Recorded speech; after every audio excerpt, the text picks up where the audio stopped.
O motor V4 da Yamaha é mais lento que o 4 em linha. Quem afirmou isso foi o piloto Alex Rins. A Yamaha se esforçou para que essas informações não vazassem, mas não adiantou.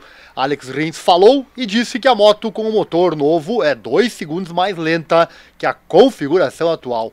Esse feedback foi dado por Rins após os testes em Brno na semana passada, onde esse motor foi testado. Além de Rins, Miguel Oliveira, Augusto Fernandes e o André Dovizioso também trabalharam no teste. E além dessa fala do Rins, também vazaram as fotos, estas por meio do jornalista Jaromir Havranek. Então, o projeto da Yamaha era manter tudo em segredo, porém não deu certo. E nós fãs pensamos, que bom, né? E essa lentidão do motor é perfeitamente normal, pois nada novo surge já no topo.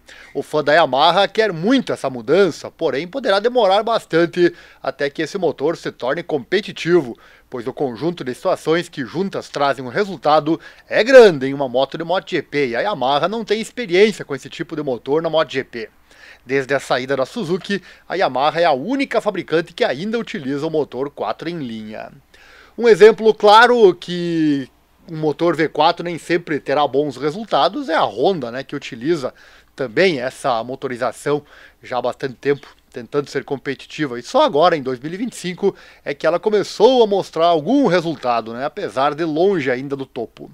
E a Yamaha certamente terá que trilhar esse caminho também. A não ser que tenha muita sorte ou competência em tudo para dar certo, né, de uma vez só, o que é bastante improvável. O trabalho nesse motor V4 alternativo vem acontecendo desde o ano passado. Para o site motorsport.com, Rins disse que postou um vídeo que teve que deletar depois a pedido da Yamaha. Rins disse que o V4 é muito bom e, como é normal em um projeto tão novo, sempre há coisas para testar. Disse que a Yamaha o repreendeu porque publicou um vídeo do Augusto Fernandes entrando na pista com o V4 e o fizeram excluí-lo. Disse que o que pôde dizer é que estava atrás do Augusto nos treinos de largada que fizeram, né, e ficou surpreso. E também que não o deixaram pilotar a nova moto, né, nas palavras do Rins, que não tem informações sobre quando poderá testar essa nova moto. E quando perguntado sobre os tempos das motos 4 em linha e do V4, ele disse que fez 1:52.7 com a sua moto. E acha que eles, né, se referindo a quem andou com a V4, conseguiram fazer uma volta em 1:54.8 ou 1:54.7, sugerindo então uma diferença de cerca de 2 segundos. Rins, no entanto, não acredita que essa seja a verdadeira diferença, considerando o número de voltas que o V4 deu, além da falta de testes, né, com pneus novos. Rins disse que não são exatamente 2 segundos, que são menos. Disse que deu 70 voltas no primeiro dia e 40 no segundo.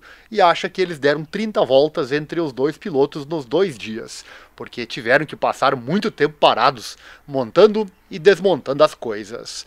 Quartararo também foi perguntado, né, sobre sua opinião sobre o V4 e sobre suas impressões. E sobre isso falamos nesse vídeo que eu vou deixar aqui no card para você, caso tenha perdido. A Yamaha é a única fabricante no campeonato que ainda utiliza o motor 4 em linha. Anteriormente eram 2 marcas, também tínhamos a Suzuki, né, antes da sua saída da categoria.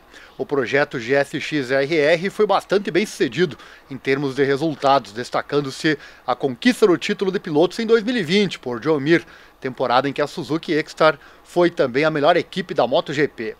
Então já houve momentos, né, em que o 4 em linha brilhava, inclusive foi assim no último ano da Suzuki no Mundial, onde ganhou corridas, sendo pilotada na época por Joan Mir e também pelo Alex Rins. Este conquistando inclusive 2 vitórias e mais 2 pódios no último ano da Suzuki no Mundial em 2022. E claro, também a própria Yamaha teve bons resultados no passado, onde conquistou o título de 2021 com Quartararo. Agora resta aguardar e saber qual será o futuro da Yamaha e também do motor 4 em linha na MotoGP. Você chegou até o fim dessa informação que eu tenho certeza que você gostou aqui no canal. Agora quero te trazer uma dica. Aprenda a investir corretamente o seu dinheiro no Brasil e no exterior. Para isso, você precisa saber somente de 2 coisas. Saber qual ativo investir e investir nele. Afinal, o conhecimento não vale nada, o que vale é o que você faz com ele. E o segundo ponto importante é aguardar ao longo do tempo. Saiba mais visitando nosso canal do YouTube Invista Certo Ariel Selba. Tá aqui na descrição ou em meus canais sociais ou pesquise aí no Google. Eu prometo que eu mudo a tua vida financeira de forma positiva para sempre. Acessa lá, Invista Certo, Ariel Selbach.